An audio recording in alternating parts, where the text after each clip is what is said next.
Mô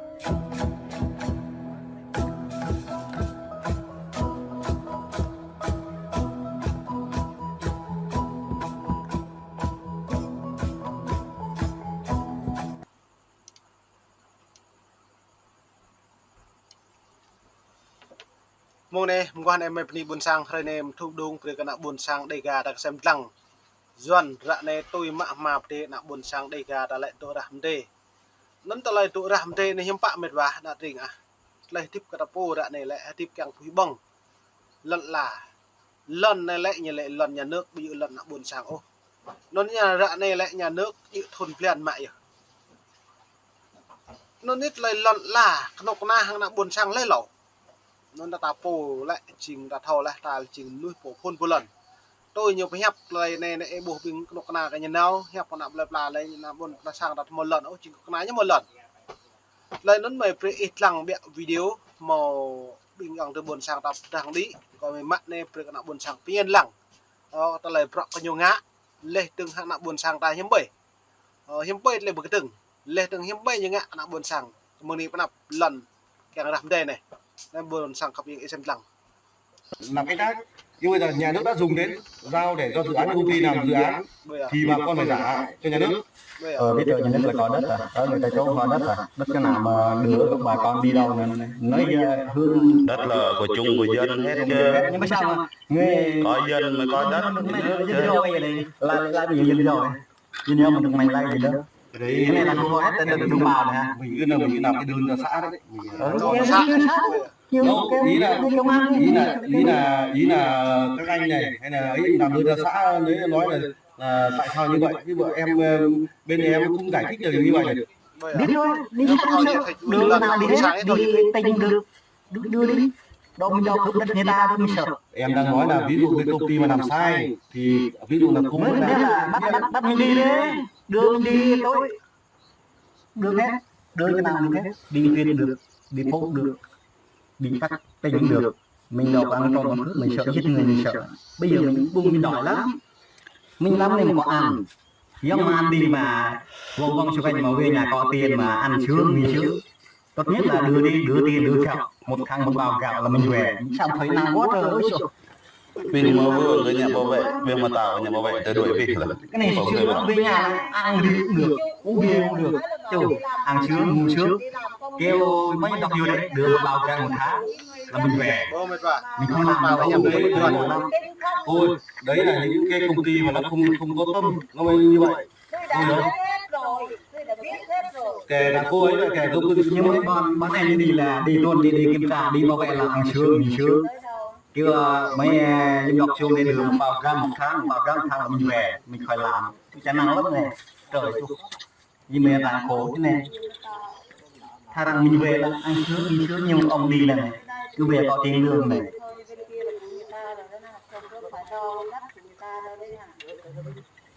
cái bờ đường rồi Đi chỗ nào cũng đi hết, nhà đi tóc cái chỗ có đất.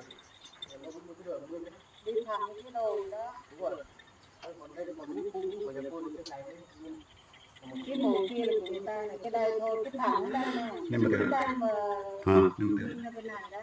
tự là một buổi sáng tôi mò lần là làm gì nữa Anh ấy ra thấy giỏi bắt gì được chọn như Bên kia là đất của người ta rồi, đó cái thẳng cái tay. mình đi lắm nhưng mà làm nhiều các anh chú đi ăn sướng về nhà thì có tiền có bác. dạ rồi mà cậu được Bên dưới này nó đi thẳng cái bờ lăn này đó, bên có cái bờ đó. đấy mà đây chị nghe.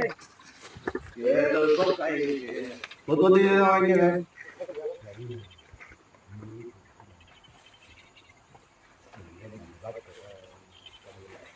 cái này hết hồi trình được vậy lên nạp buồn sao là thò tiếp lên nạp là đã cần quý bỏng này lần chữ như nó mạng lần chữ mà Cứ nói là công ty lần rạp tê như nó mạng mà Kêu đấy đấy, đưa cơm đấy, là cơm đây kêu đấy, đấy kêu em đọc xuống đấy, phát cơm đấy, phát kẹo đấy, mình về.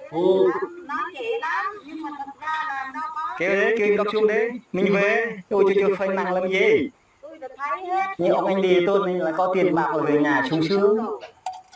phải một ngày một năm đây đâu. thôi nhưng mà có nói cô là mình như thế nào thì mình cứ theo lý đúng của mình nhưng mà chống làm sao được ngay tại nhà nước của cô. Chống thì chống, tôi không có Chống làm sao chống. được nhà nước. Nhưng mà đất của tôi làm. lòn rằng như lẽ rằng lại chồng đất Tôi trong công ty. ai khẳng định đây đất là đất của cô mới điều quan trọng. Thì tôi đi làm thì tôi nói cái đất của tôi. Thế cô bây giờ như ông chủ tịch ông nói cái xe máy đâu ký đây của ai? Thì nó cùng chung thôi. Thật đấy em cái chết kìa.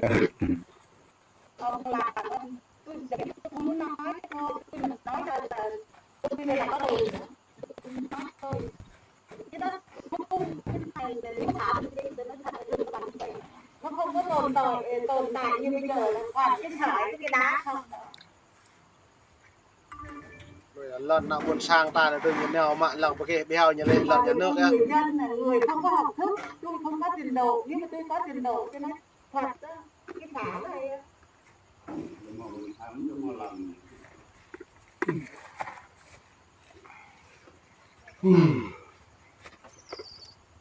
lang buồn sang nạ đề đây chỉ đây về đây dọn ngã. Mình mò tiếp ngặt bạc mai. từ khi ta lớn lên là cái đất đây này rừng núi không có chỗ nào rừng núi đây một tường đây có bung tụt ăn thế nào bây giờ? rừng núi đá nó tụt phải nó làm ba đây là dọn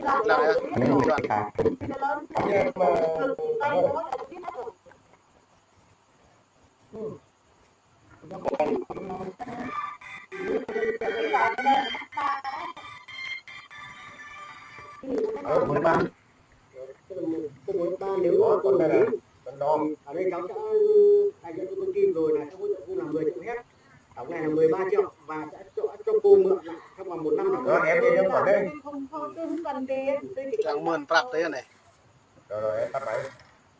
Thì bây giờ cô phải đồng ý là một là cô mượn đất công ty, hai là cô tôi trả công ty chẳng mượn đất công ty lại lần po là nó mượn nhiều đâu. cô mượn mà bây giờ vẫn cày nguyên bây giờ luôn.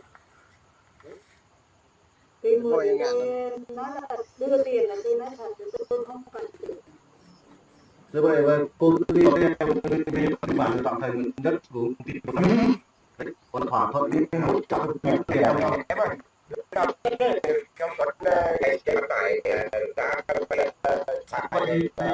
Bây nào buồn sang là mình học po với mặt vả. Luôn tận công ty đừng bây giờ làm về bạc đừng về bồi thường bạc đây nào buồn sang lại như này.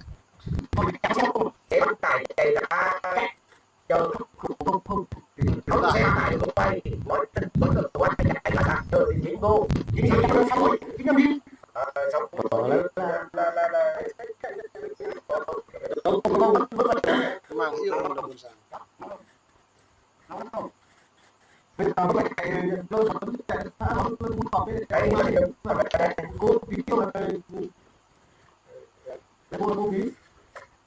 Bây giờ là xác nhận vô Cầm để lại ok.